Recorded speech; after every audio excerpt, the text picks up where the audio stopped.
Okay, it is important to decide the length of the time to be allowed for supply response. Okay, so how do you decide this length of the time? Of course, it is dependent upon this length of the time.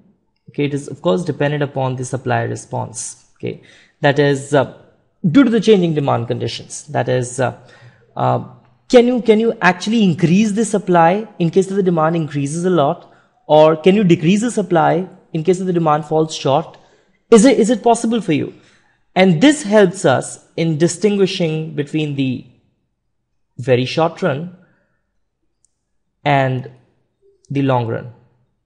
Okay, so, and of course the distinction between the short run and the long run, it depends on the choice of the inputs and the entry.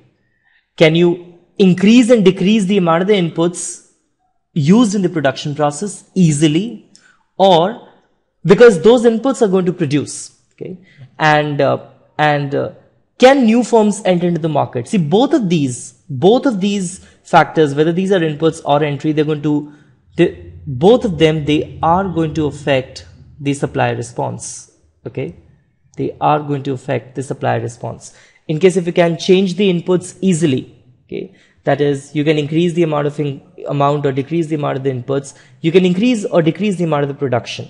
Or in case of the new firms can enter the market easily, then in that case also the supply in the total market could increase very easily. Well, this helps us to the next question, that is to distinguish between the three things. That is very short run. This is the one thing. Very short run. In this case, there is absolutely no supply response. Okay, this is very short run.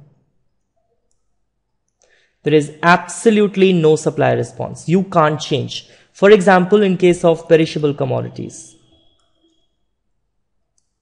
Okay, in case of perishable commodities, this is the case. That is, for example, oranges, bananas, apples, all of these vegetables, they have to be sold immediately. Fine. Or in case, even in case if you can store them, you can't store them for a very long period of time. So inputs, they cannot change. Okay. So in the very short run, it is not, there is absolutely no supply response. While in the short run, basically, in case if you look at the short run, then you will find this, that quantity can change. Okay, in the short run, whatever firms there are, I mean, these firms, these existing firms, they can change the quantity they are supplying. Okay, they can change the quantity they are supplying, but absolutely there is no entry. There is no entry into the market in the short run. In the short run, there is no entry into the market. No new firms can enter the market. Fine. So supply could change because of increase and decrease in the amount of the inputs, and hence increasing and decreasing the amount of the production, but no new firms can enter the market basically. The third is the long run. Okay, that is this long run. It has gone quite far. So this is your long run. So in the long run, of course, the amount of the inputs could be changed, and because of that, the amount of the production could also increase and decrease, and even the new firms are allowed to enter into the market. Okay, so, and hence they can also affect the market supply. So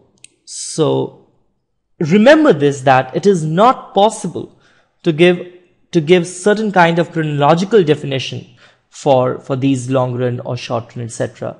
But what is important is that